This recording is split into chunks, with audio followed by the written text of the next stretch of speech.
Okay, now we come to Sutta 95. Canki Sutta with Canki. Thus have I heard. This one also is interesting. On one occasion, the Blessed One was wandering in the Kosalan country with a large sangha of monks, and eventually he arrived at a Kosalan Brahmin village named Upasada. There the Blessed One stayed in the God's Grove, the Sala tree grove to the north of Upasada.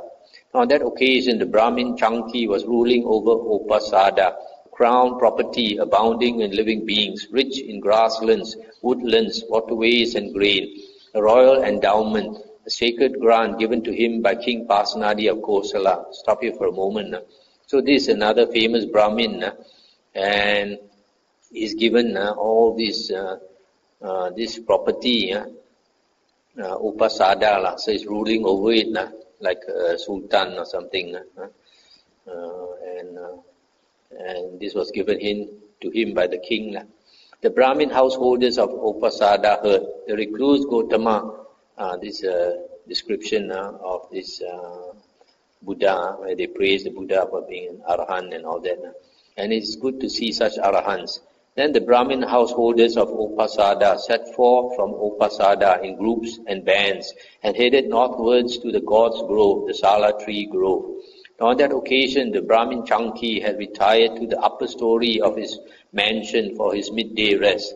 There he saw the Brahmin householders of Upasada setting forth from Upasada in groups and bands and heading northwards to the God's Grove, the Sala tree grove. When he saw them, he asked his minister, "Good minister, why are the Brahmin householders of Upasada setting forth from Upasada in groups and bands and heading northwards to the God's Grove, the Sala tree grove?" "Sir, there is the recluse Gautama, the son of the Sakyans, who went forth from the Sakyan clan, who has been wandering in the Kosalan country," etc., etc. They are going to see that Master Gautama. Then, good minister, go to the Brahmin householders of Upasada and tell them, "Sirs, the Brahmin Canki says this. Please wait, sirs. The Brahmin Canki will also go to see the recluse Gautama." "Yes, sir," the minister replied. And he went to the Brahmin householders of Upasada and gave them the message. Now on that occasion, 500 Brahmins from various states were staying at Upasada for some business or other. They heard the Brahmin Canki, the Brahmin Canki, it is said, is going to see the recluse Gautama. Then they went to the Brahmin Canki and asked him, "Sir, is it true that you are going to see the recluse Gautama?" "So it is, sirs, I am going to see the recluse Gautama." And they said, "Sir, do not go to see the recluse Gautama. It is not proper, Master Canki, for you to go and see the recluse Gautama. Rather, it is proper for the recluse Gautama to come and see you. For you, sir, are well born on both sides, of pure maternal and paternal descent, 7 generations back, unassailable and impeccable in respect of birth. Since that is so, Master Canki, it is not proper for you to go to see the recluse Gautama. Rather, it is proper for the recluse Gautama to come to see you. You, sir, are rich, with great wealth and great possessions.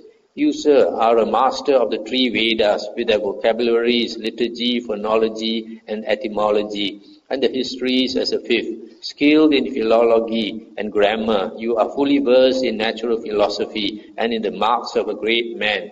You, sir, are handsome, comely, and graceful, possessing supreme beauty of complexion, with sublime beauty and sublime presence, remarkable to behold.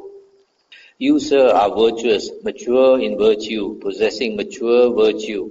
You, sir, are a good speaker with a good delivery. You speak words that are courteous, distinct, flawless, and communicate the meaning. You, sir, teach the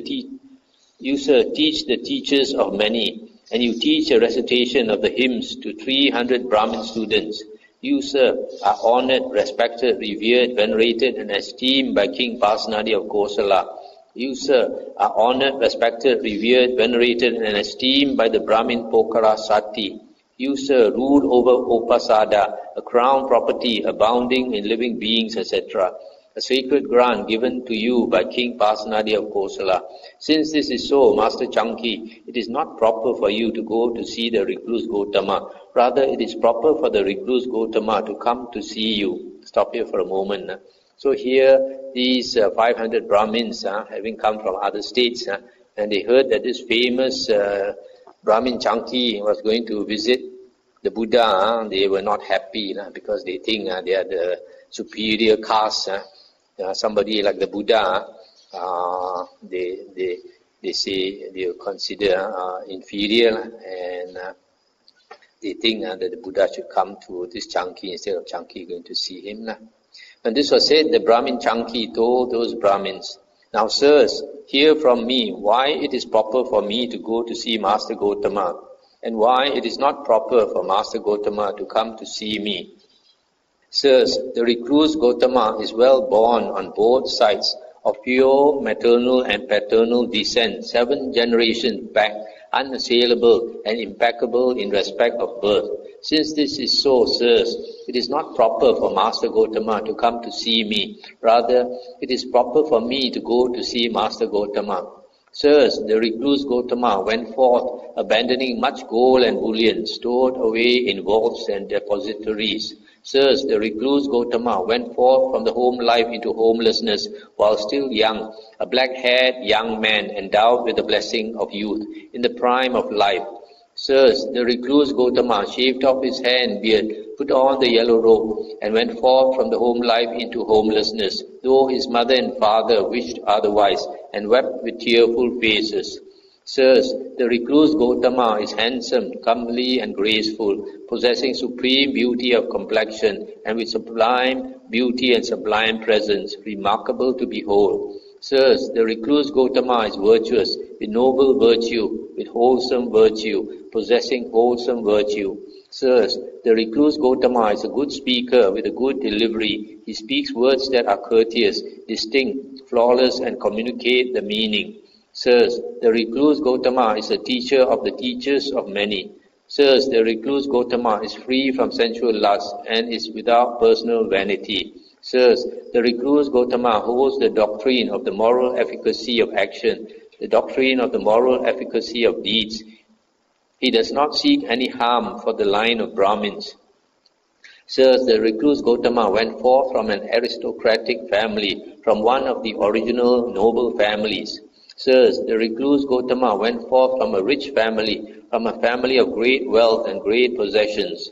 Sirs, people come from remote kingdoms and remote districts to question the recluse Gotama. Sirs, many thousands of deities have gone for refuge for life to the recluse Gotama. Sirs, a good report of the recluse Gotama has been spread to this effect. That blessed one is Arahant, Sammasambuddha, perfect in true knowledge and conduct, sublime, knower of worlds, incomparable leader of persons to be tamed, teacher of gods and humans, enlightened, blessed. Sirs, the recluse Gotama possesses the 32 marks of a great man. Sirs, King Seniya Bimbisara of Magadha and his wife and children have gone for refuge for life to the recluse Gotama. Sirs, King Pasenadi of Kosala and his wife and children have gone for refuge for life to the recluse Gotama. Sirs, the Brahmin Pokarasati and his wife and children have gone for refuge for life to the recluse Gotama. Sirs, the recluse Gotama has arrived at Upasada and is living at Upasada in the God's Grove, the Sala Tree Grove to the north of Upasada. Now any recluses or Brahmins that come to our town are our guests, and guests should be honored, respected, revered, and venerated by us. Since the recluse Gotama has arrived at Upasada, he is our guest, and as our guest should be honored, respected, revered, and venerated by us. Since that is so, sirs, it is not proper for Master Gotama to come to see me. Rather, it is proper for me to go to see the Master Gotama. And they said, sirs, this much is the praise of Master Gotama that I have learned. But the praise of Master Gotama is not limited to that, for the praise of Master Gotama is immeasurable. Since Master Gotama possesses each of these factors, it is not proper for him to come to see me. Rather, it is proper for me to go to see Master Gotama. Therefore, sirs, let all of us go to see the recluse Gotama. Then the Brahmin Canki, together with a large company of Brahmins, went to the Blessed One and exchanged greetings with him. When this courteous and amiable talk was finished, he sat down at one side. Stop here for a moment. So even though he has heard and believes that the Buddha is an Arahant, Sammasambuddha, still, maybe because of their pride, maybe they think that the Brahmins are superior. He didn't pay homage to the Buddha, just exchanged greetings with the Buddha and sat down. Now on that occasion, the Blessed One was seated, finishing some amiable talk with some very senior Brahmins. At the time, sitting in the assembly was a Brahmin student named Kapatika, young, shaven-headed, 16 years old. He was a master of the three Vedas with their vocabularies, liturgy, phonology and etymology, and the histories as a fifth. Skilled in philology and grammar, he was fully versed in natural philosophy and the marks of the great man. While the very senior Brahmins were conversing with the Blessed One, he often broke in and interrupted their talk. Then the Blessed One rebuked the Brahmin student Kapatika thus, "Let not the Venerable Bharadvaja break in and interrupt the talk of the very senior Brahmins while they are conversing. Let the Venerable Bharadvaja wait until the talk is finished." When this was said, the Brahmin Canki said to the Blessed One, "Let not Master Gotama rebuke the Brahmin student Kapatika. The Brahmin student Kapatika is a clansman. He is very learned. He has a good delivery. He is wise. He is capable of taking part in this discussion with Master Gotama." Then the Blessed One thought, "Surely, since the Brahmins honor him thus, the Brahmin student Kapatika must be accomplished in the scriptures of the three Vedas." Then the Brahmin student Kapatika thought, "When the recluse Gotama catches my eye, I shall ask him a question." Then, knowing with his own mind the thought in the Brahmin student Kapatika's mind, the Blessed One turned his eye towards him. Then the Brahmin student Kapatika thought, "The recluse Gotama has turned towards me. Suppose I ask him a question." Then he said to the Blessed One, "Master Gotama, in regard to the ancient Brahmanic hymns that have come down through oral transmission and in the scriptural collections, the Brahmins come to the definite conclusion, only this is true, anything else is wrong. What does Master Gotama say about this?" I stop here for a moment. So here is asking the Buddha that according to our tradition, all the Brahmanic hymns that we chant, only this is true. Anything else of other religions is wrong. Just like some people of certain religions, they think that only their religion is the correct one, all other religions are wrong. How then, Bharadvaja, among the Brahmins, is there even a single Brahmin who says thus, "I know this, I see this, only this is true, anything else is wrong"? No, Master Gotama. How then, Bharadvaja, among the Brahmins, is there even a single teacher or a single teacher's teacher back to the seventh generation of teachers who says thus, "I know this, I see this, only this is true, anything else is wrong"? No, Master Gotama. In other words, the Buddha is asking whether any one of these Brahmin teachers, they know directly that this is true. They see for themselves. That means implying psychic power, that they know and see all this directly by themselves. And he says no. How then, Bharadvaja, the ancient Brahmin seers, the creators of the hymns, the composers of the hymns, whose ancient hymns that were formerly chanted, uttered and compiled, the Brahmins nowadays still chant and repeat, repeating what was spoken and reciting what was recited, that is, Ataka, Vamaka, Vamadeva, Vesamita, Yamatagi, Angirasa, Bharadvaja, Vaseta, Kasapa and Bagu. Did even these ancient Brahmin seers say thus, "We know this, we see this, only this is true, anything else is wrong"? No, Master Gotama.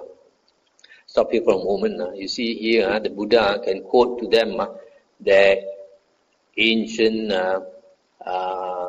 Brahmin seers, those who created their hymns. And he can mention all these names, Ataka, Vamaka, Vamadeva, Vesamita, etc. Probably many of these Brahmins don't even know who were these ancestors of theirs. So the Buddha said, these ancient Brahmin seers say that they know directly, they see directly this.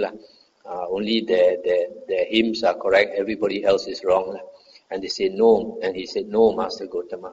So Bharadvaja, it seems that among the Brahmins there is not even a single Brahmin who says thus, "I know this, I see this, Only this is true. Anything else is wrong. And among the Brahmins, there is not even a single teacher or a single teacher's teacher, back to the 7th generation of teachers, who says thus, I know this, I see this, only this is true, anything else is wrong. And the ancient Brahmin seers, the creators of the hymns, the composers of the hymns, whose ancient hymns that were formerly chanted, uttered and compiled, the Brahmins nowadays still chant and repeat, that is Attaka, Vamaka, etc. Even these ancient Brahmin seers did not say thus, we know this, we see this, only this is true, anything else is wrong. Suppose there were a file of blind men, each in touch with the next. The first one does not see, the middle one does not see, the last one does not see. So too, Bharadvaja, in regard to their statement, the Brahmins seem to be like a file of blind men. First one does not see, the middle one does not see, the last one does not see. What do you think, Bharadvaja? That being so, does not the faith of the Brahmins turn out to be groundless? Stop here for a moment. So you can see here, in front of many hundreds of these Brahmins, the Buddha is putting them down, saying that you Brahmins, you claim only your teaching is true, but your teachers, all of you are like blind men, one leading, following the one in front, but all are blind, not even a single one of you have seen this truth directly and know directly. This is quite a statement to make in front of several hundred Brahmins who are so arrogant about their caste. Then he said, the Brahmins honor this not only out of faith, Master Gotama, they also honor it as oral tradition. And the Buddha said, Bharadvaja, first you took your stand on faith, now you speak of oral tradition. There are 5 things, Bharadvaja, that may turn out in 2 different ways here and now. What 5? Faith, approval, oral tradition, reason, cogitation, and reflective acceptance of a view. These 5 things may turn out in 2 different ways here and now. Now something may be fully accepted out of faith, yet it may be empty, hollow, and false. But something else may not be fully accepted out of faith, yet it may be factual, true, and unmistaken. Again, something may be fully approved of, or may be well cogitated, may be well reflected upon, yet it may be empty, hollow, and false. But something else may not be well reflected upon, yet it may be factual, true, and unmistaken. Under these conditions, it is not proper for a wise man who preserves truth to come to the definite conclusion, only this is true, anything else is wrong. Stop here for a moment.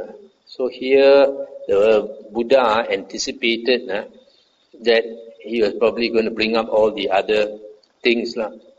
So the Buddha told him there are 5 things. You can take your stand on faith as you originally did, or you can take your stand on oral tradition, and there are 3 more. You can take your stand on reason, cogitation, or approval or reflective acceptance of a view.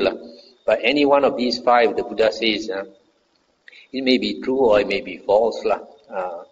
So even before he has brought up all the others, the Buddha already told him all these are possible.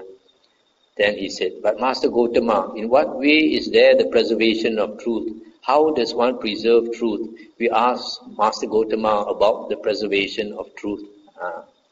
So you see the last sentence of the Buddha said, under these conditions, it is not proper for a wise man who preserves truth to come to the definite conclusion, only this is true, anything else is wrong. So this young Brahmin, he realized that he could not argue with the Buddha. So he stops arguing here and he wants to learn from the Buddha. He humbles himself and asks the Buddha, in what way is there a preservation of truth? Since the Buddha mentioned about the wise man who preserves truth, then he asked how to preserve truth. And the Buddha said, if a person has faith, Bharadvaja, he preserves truth when he says, my faith is thus, but he does not yet come to the definite conclusion, only this is true, anything else is wrong. In this way, Bharadvaja, there is the preservation of truth. In this way, he preserves truth. In this way, we describe the preservation of truth, but as yet there is no discovery of truth. Similarly, if a person approves of something, or if he receives an oral tradition, or he reaches a conclusion based on reasoned cogitation, or if he gains a reflective acceptance of a view, he preserves truth when he says, my reflective acceptance of a view is thus, but he does not yet come to the definite conclusion, only this is true, anything else is wrong. In this way too, Bharadvaja, there is preservation of truth. In this way he preserves truth. In this way we describe the preservation of truth. But as yet there is no discovery of truth. So Buddha explained to him what is meant by preservation of truth. But the Buddha says, at this point, there's still no discovery of truth. And he asks, in that way, Master Gotama, there is the preservation of truth. In that way, one preserves truth. In that way, we recognize the preservation of truth. But in what way, Master Gotama, is there the discovery of truth? In what way does one discover truth? We ask Master Gotama about the discovery of truth. Here, Bharadvaja, a monk may be living in dependence on some village or town. Then a householder or a householder's son goes to him and investigates him in regard to three kinds of states, in regard to states based on greed, in regard to states based on hatred, and in regard to states based on delusion. Are there in this Venerable One any states based on greed, such that with his mind obsessed by those states, while not knowing he might say, I know, or while not seeing he might say, I see, or he might urge others to act in a way that would lead to their harm and suffering for a long time. As he investigates him, he comes to know there are no such states based on greed in this Venerable One. The bodily behavior and the verbal behavior of this Venerable One are not those of one affected by greed. And the Dhamma that this Venerable One teaches is profound, hard to see and hard to understand, peaceful and sublime, unattainable by mere reasoning, subtle, to be experienced by the wise. This Dhamma cannot easily be taught by one affected by greed. When he has investigated him and has seen that he is purified from states based on greed, he next investigates him in regard to states based on hatred. Are there in this Venerable One any states based on hatred, such that with his mind obsessed by those states, etc., he might urge others to act in a way that would lead to their harm and suffering for a long time? As he investigates him, he comes to know there are no such states based on hate in this Venerable One. The bodily behavior and verbal behavior of this Venerable One are not those of one affected by hate. And the Dhamma that this Venerable One teaches is profound, etc., to be experienced by the wise. This Dhamma cannot easily be taught by one affected by hate. When he has investigated him and has seen that he is purified from states based on hate, he next investigates him in regard to states based on delusion. Are there in this Venerable One any states based on delusion, such that with his mind obsessed by these states, etc., he might urge others to act in a way that would lead to their harm and suffering for a long time? As he investigates him, he comes to know there are no such states based on delusion in this Venerable One. The bodily behavior and verbal behavior of this Venerable One are not those of one affected by delusion. The Dhamma that this Venerable One teaches is profound, etc., to be experienced by the wise. This Dhamma cannot easily be taught by one affected by delusion. So here, I'll stop here for a moment. So here the Buddha says that lay person, when he comes to a monk, before he can have faith in the monk, he should investigate whether that monk has greed, hatred, or delusion or not. And these states, if he has, it is evident by his bodily behavior, verbal behavior, and mental. So the Buddha is saying, when you come to a teacher, you have to investigate him in these three aspects. When he has investigated him and has seen that he is purified from states based on delusion, then he places faith in him. Filled with faith, he visits him and pays respect to him. Having paid respect to him, he gives ear. When he gives ear, he hears the Dhamma. Having heard the Dhamma, he memorizes it and examines the meaning of the teachings he has memorized. When he examines their meaning, he gains a reflective acceptance of those teachings. When he has gained a reflective acceptance of those teachings, zeal springs up. When zeal has sprung up, he applies his will. Having applied his will, he scrutinizes. Having scrutinized, he strives. Resolutely striving, he realizes with the body the ultimate truth and sees it by penetrating it with wisdom. In this way, Bharadvaja, there is the discovery of truth. In this way, one discovers truth. In this way, we describe the discovery of truth. But as yet, there is no final arrival at truth. Stop here for a moment. So here, you see these steps. It's worthwhile to pay careful attention here. When a person comes to a prospective teacher, first he must investigate him, whether he has greed, hatred and delusion. And when he sees that he has no greed, hatred and delusion, and he teaches a Dhamma that is profound, then he places faith in the teacher. And then having faith in the teacher, he should visit the teacher often. And when he visits the teacher, he should be respectful. When he is respectful, the teacher teaches him the Dhamma. Then he hears the Dhamma and memorizes the Dhamma. In those days, they had no books, so they had to memorize. And nowadays, it's more convenient. We have books. And then examine the meaning of the Dhamma. And then when he understands, then he gains a reflective acceptance. And then zeal springs up. And then after that, he starts to cultivate the holy path. Applies his will and scrutinizes. And then he strives. And then realizes with the body the ultimate truth. Realizes with the body, that means he attains the jhanas. The states of meditative absorption with the body, and then penetrates it with wisdom. In that way, Master Gotama, there is the discovery of truth. In that way, one discovers truth. In that way, we recognize the discovery of truth. But in what way, Master Gotama, is there the final arrival at truth? In what way does one finally arrive at truth? We asked Master Gotama about the final arrival at truth.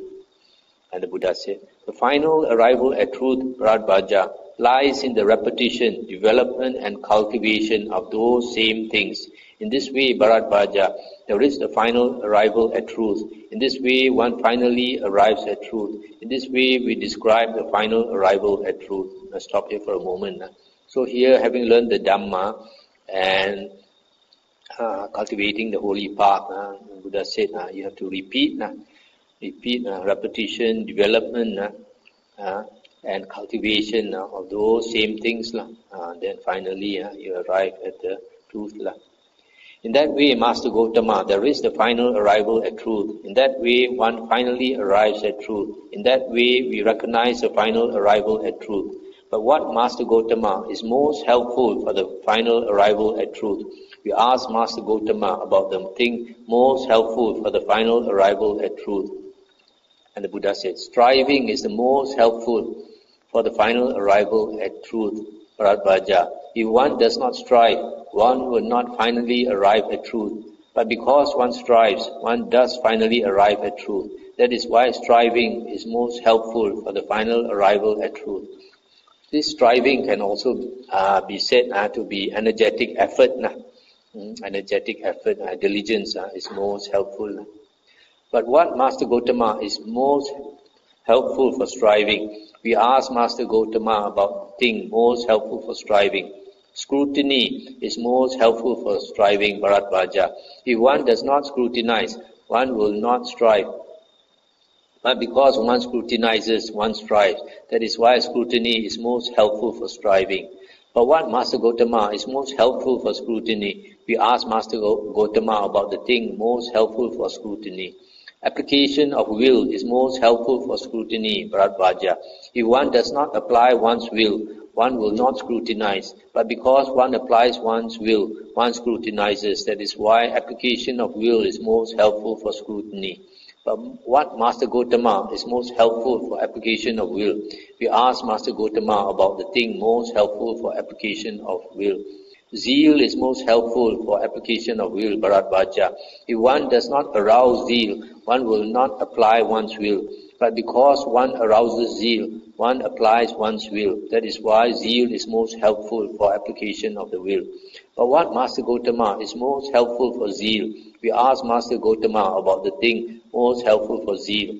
A reflective acceptance of the teachings is most helpful for zeal, Bharadvaja. If one does not gain a reflective acceptance of the teachings, zeal will not spring up. But because one gains a reflective acceptance of the teachings, zeal springs up. That is why a reflective acceptance of the teachings is most helpful for zeal. Stop here for a moment. This one, in our Dhamma, reflective acceptance of the teachings means you learn the Dhamma, especially on the Four Noble Truths, and you understand. When you understand, then you get a reflective acceptance. And when this happens, you have attained right view. You've entered the stream. But what Master Gotama is most helpful for a reflective acceptance of the teachings? We ask Master Gotama about the thing most helpful for a reflective acceptance of the teachings. Examination of the teaching is most helpful for a reflective acceptance of the teachings, Bharadvaja. If one does not examine their meaning, one will not gain a reflective acceptance of the teachings. But because one examines their meaning, one gains a reflective acceptance of the teachings. That is why examination of the meaning is most helpful for a reflective acceptance of the teachings. But what Master Gotama is most helpful for examination of the meaning? We ask Master Gotama about the thing most helpful for examination of meaning. Memorizing the teachings is most helpful for examining the meaning, Bharadvaja. If one does not memorize a teaching, one will not examine its meaning. But because one memorizes a teaching, one examines its meaning. Stop here for a moment. This memorizing the teachings, I mentioned, it was because in the past they did not have books. So they had to repeat the Dhamma that they heard, especially the suttas. They repeat it. Then it becomes more familiar to them. Then from there they examine the meaning. But nowadays, memorizing the teachings, you can say, can be replaced by studying the suttas in the book form, the Nikayas. You keep reading the Nikayas again and again and again and again. It's just like memorizing the teachings. Or listening to the Dhamma talks like these. Dhamma talks based on the suttas. I listen to them again and again and again and again. Then it slowly sinks in. That is equivalent to memorizing the teachings. But what Master Gotama is most helpful for memorizing the teachings? We ask Master Gotama about the thing most helpful for memorizing the teachings. Hearing the Dhamma is most helpful for memorizing the teachings, Bharadvaja. If one does not hear the Dhamma, one will not memorize the teachings. But because one hears the Dhamma, one memorizes the teachings. That's why hearing the Dhamma is most helpful for memorizing the teachings. But what Master Gotama is most helpful for hearing the Dhamma? We ask Master Gotama about the thing most helpful for hearing the Dhamma. Giving ear is most helpful for hearing the Dhamma, Bharadvaja. If one does not give ear, one will not hear the Dhamma. But because one gives ear, one hears the Dhamma. That is why giving ear is most helpful for hearing the Dhamma. Stop here for a moment. The willingness to learn the Dhamma, to hear the Dhamma, or to read the Dhamma, that is very important. Only when you understand the Dhamma and you gain a reflective acceptance of the teachings, then only you can progress to Aryan stages. If you don't hear the Dhamma, you cannot get right view. And if you cannot get right view, you have not entered on the Noble Eightfold Path. The Noble Eightfold Path always starts with the first factor, right view. But what Master Gotama is most helpful for giving ear? We ask Master Gotama about the thing most helpful for giving ear. Paying respect is most helpful for giving ear, Bharadvaja. If one does not pay respect, one will not give ear. But because one pays respect, one gives ear. That is why paying respect is most helpful for giving ear.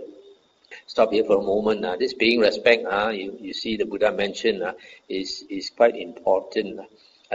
Some people, they come to the Dhamma, they are very arrogant. They find it very difficult to pay respect to a monk. If they have this kind of attitude, it's an obstruction, because if a person has this type of attitude, it shows that the person thinks that he knows everything, that he knows a lot. So he's not willing to humble himself. Only when you are willing to humble yourself, then only you are willing to give ear, willing to hear what the teacher says, instead of having all your own opinions. This respect, also paying respect, is also very helpful. That's why, like in the Thai tradition, new novice monks, either samanera or even bhikkhu, fully ordained monk, if he is still new, whenever he speaks to the teacher in Thailand, they have to put their palms together, Anjali. Every time they speak to their teacher, they Anjali. And this tradition is not only for disciples, it is it's a very good tradition. Even senior monks, like me, if I speak to a more senior monk, it becomes natural to put the hands together out of respect, to show respect. So it's a very good practice to humble yourself. But what Master Gotama is most helpful for paying respect? We ask Master Gotama about the thing most helpful for paying respect. Visiting is most helpful for paying respect, Bharadvaja. If one does not visit a teacher, one will not pay respect to him. But because one visits a teacher, one pays respect to him. That is why visiting is most helpful for paying respect. But what Master Gotama is most helpful for visiting? We ask Master Gotama about the thing most helpful for visiting. Faith is most helpful for visiting, Bharadvaja. If faith in the teacher does not arise, one will not visit him. But because faith in the teacher arises, one visits him. That is why faith is most helpful for visiting. We asked Master Gotama about the preservation of truth, and Master Gotama answered about the preservation of truth. We approve of and accept that answer, and so we are satisfied. We asked Master Gotama about the discovery of truth, and Master Gotama answered about the discovery of truth. We approve of and accept that answer, and so we are satisfied. We asked the Master Gotama about the final arrival at truth, and Master Gotama answered about the final arrival at truth. We approve of and accept that answer, and so we are satisfied. We asked Master Gotama about the thing most helpful for the final arrival at truth, and Master Gotama answered about the thing most helpful for the final arrival at truth. We approve of and accept that answer, and so we are satisfied. Whatever we ask Master Gotama about, that he has answered us. We approve of and accept that answer, and so we are satisfied. Formerly, Master Gotama, we used to think, who are these bald-pated recluses, these swarthy menial offspring of the kinsman's feet, that they would understand the Dhamma? But Master Gotama has inspired in me love for recluses, confidence in recluses, reverence for recluses, magnificent Master Gotama, etc. So he took refuge in the Buddha, Dhamma and Sangha. From today, let Master Gotama remember me as a lay follower who has gone to him for refuge for life. That's the end of the sutta. So here you see this arrogant young Brahmin come to argue with the Buddha. Finally, he realized that the Buddha is actually an Arahant Sammasambuddha. So he asked questions to learn the Dhamma. So whatever he asked, the Buddha answered him very clearly. So in the end, he took refuge with the Buddha, Dhamma and Sangha, which means that actually he changed his religion from being one of the Brahmin religion, became the Buddhist. So you see, like all this teaching the Buddha gave in front of hundreds of these Brahmins, probably most of them would have taken refuge with the Buddha, Dhamma and Sangha and became followers of the Buddha. Okay, we end here. Very long tonight, very long.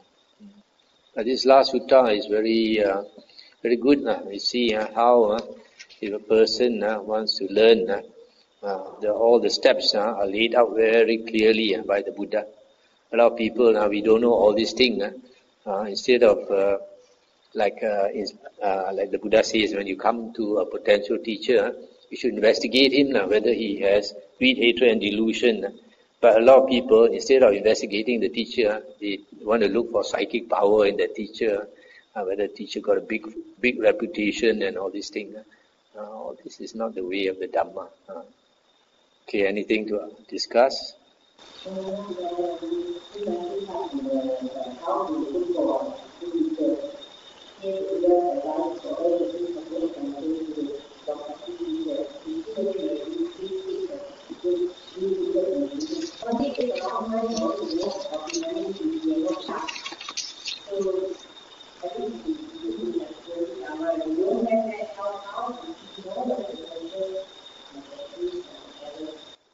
Yes. The foundation of the Dhamma must be there before you can judge whether the teacher is teaching according to the Dhamma or not. And the Buddha says, if the teacher teaches according to the actual Dhamma of the Buddha, that means according to the early Nikayas, then you can follow him. Otherwise, you should not follow him.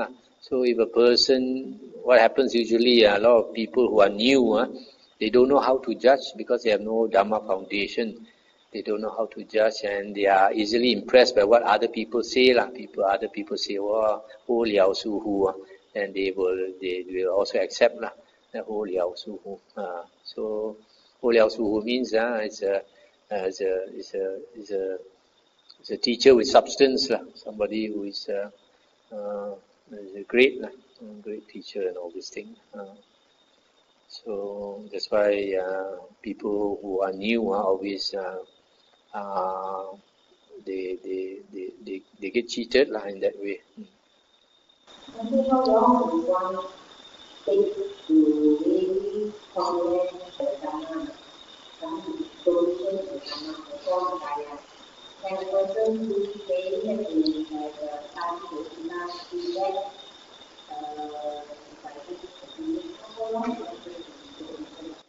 how long one takes to understand the Dhamma, it depends on the person. Just like how long does one take to attain jhana, it depends on the person. What is important, the Buddha says, is that to understand the Dhamma, we need a clear mind, a mind devoid of the 5 hindrances. So, samatha meditation, that's why in the Buddha's teachings is the only real meditation. We meditate to sharpen our mind. Then at the same time, we learn the Dhamma. These two things are the fundamentals of the spiritual path, the theory and the practice. The theory is the learning the original Dhamma of the Buddha according to the Nikayas, the Suttas, and the practice is the sharpening the mind by meditation. These two go together and can be done simultaneously. So as your mind sharpens, you will understand the Dhamma more clearly. So a person with a sharper mind, for example, a person with a high IQ, when he studies the suttas, he will understand much faster than a person with a low IQ.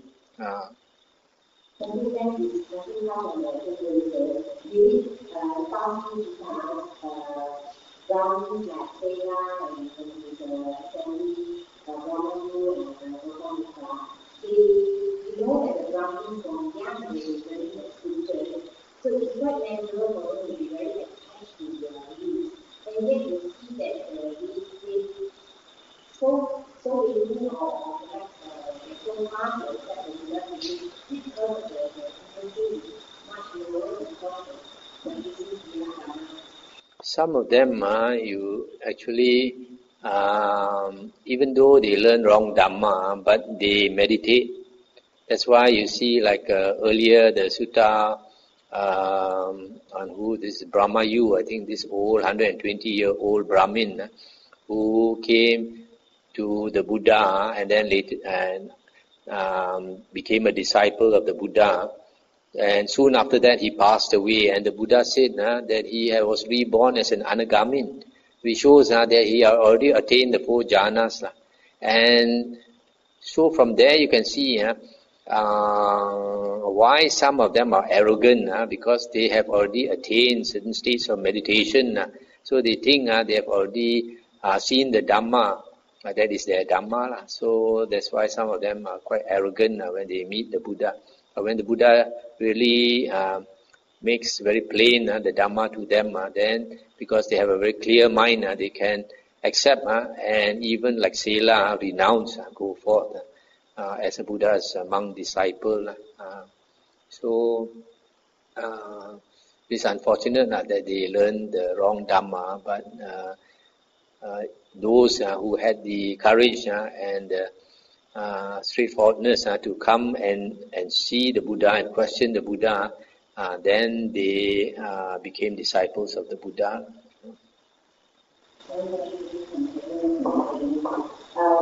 One last one is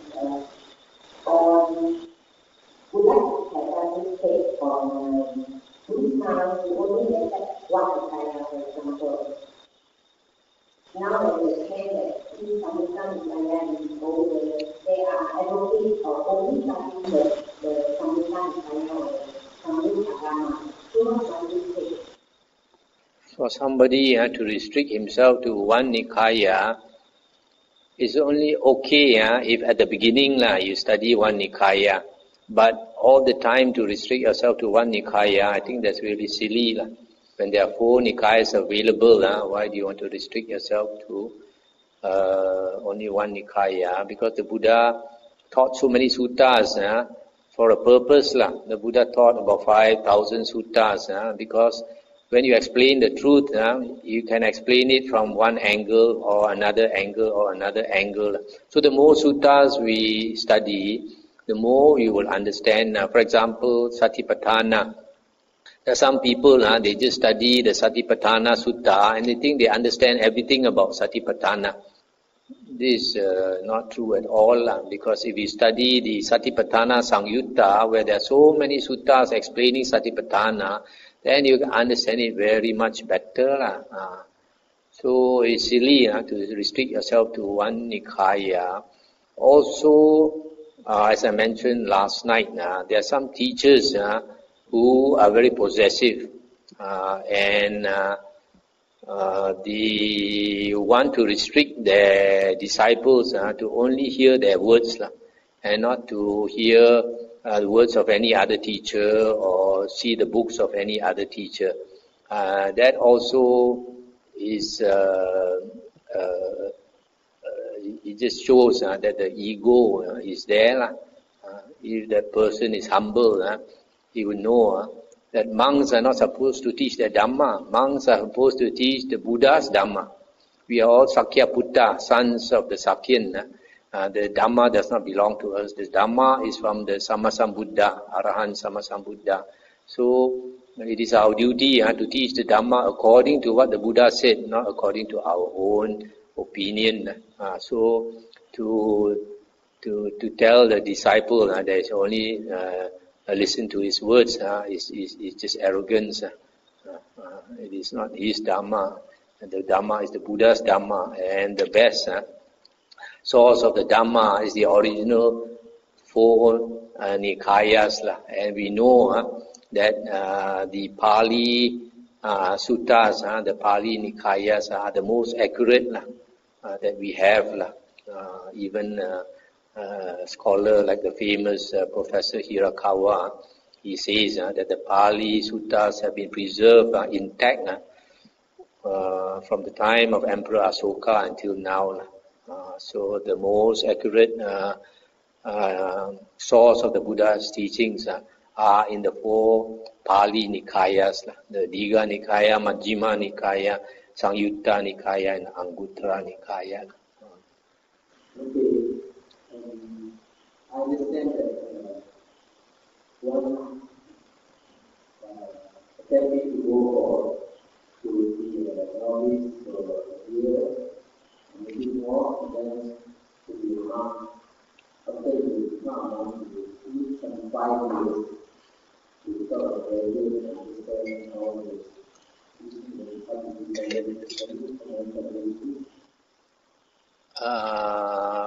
You want me to comment about this Huh? 1 year ceremony as novice, 5 years. Or before a monk can be independent. In the Vinaya books, Samanera has to stay with the teacher. Samanera is under probation, so the Samanera cannot live by himself. And a young monk also, a young monk who does not have 5 vasa is supposed to stay with the teacher for 5 years to learn the Dhamma and the Vinaya and all the basic things. And after 5 years, that monk can be independent, provided he is knowledgeable about the Dhamma and the Vinaya. In the Vinaya books, the Buddha said, if, for example, a certain monk is uneducated and he cannot read the suttas and the nikayas, and then and he stays with the teacher. He does not learn enough of the suttas and the Vinaya. Even after 5 years, he cannot be independent. He has to stay with the teacher until such time that he is learned in the suttas and the Vinaya. So if he is uneducated at all, he cannot be independent by himself. All his life, he has to stay with the teacher. Otherwise, he might be teaching others what is not Dhamma. He might think that is Dhamma. So, on the other hand, the Buddha says in the Vinaya books that somebody, after he comes into monkhood, after he is fully ordained, even if he does not have 5 years as a monk, if he wants to strive, meditate hard, he's allowed to stay alone. But preferably during the vasa, he should stay with senior monks to learn.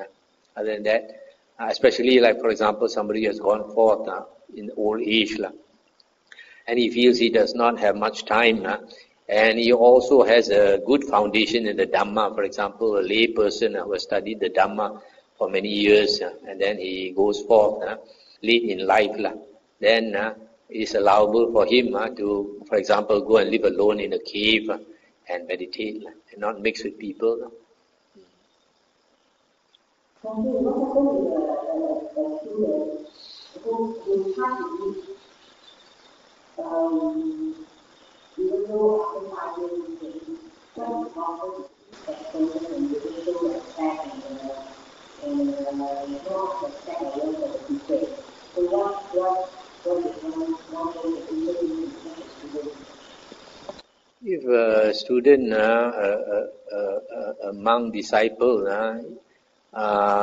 he does not show enough respect and faith and all these things, it only means that he has not learned enough of the Dhamma and the Vinaya. So if he has not learned enough of the Dhamma and Vinaya, he should not become independent, stay by himself.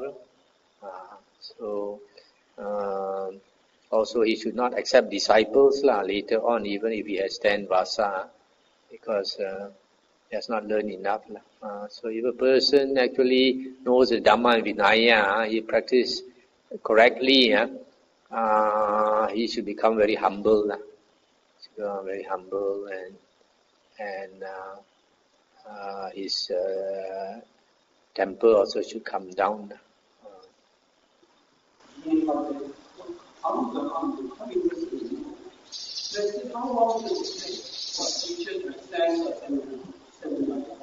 Whether it is white level, whether it is quality, we ordain as a monk. Generally, in the Vinaya, 4 months is enough time, according to the Buddha, to judge a person generally. But that is only generally true. There are some people, they hide their character very well. So you need longer period before their defilements show. When disrespect shows up in the hobbies of the monk, is he allowed to move on to the teacher? in the Vinaya, when a disciple, a monk disciple, has certain faults, for example, not enough faith in the teacher, not enough respect in the teacher, not enough love for the teacher, no sense of shame towards the teacher, then the teacher, according to the Vinaya, should chase him away, expel him. So ask him to leave. So when that new young monk leaves, he goes to another monastery. Such a monk probably won't change his character. He go to another monastery, it will be the same. So in strict monasteries, if a monk from somewhere else comes to that monastery, that strict monastery will require a letter of recommendation to certify that this particular monk is of good character. So that is a good practice. So there are a lot of lax monasteries. They won't require a letter. So in which case, the rotten monks come in also, they accept. So it's a good practice to ask for a letter if some monk comes, unless he is known before. Okay, shall we end here? Getting late.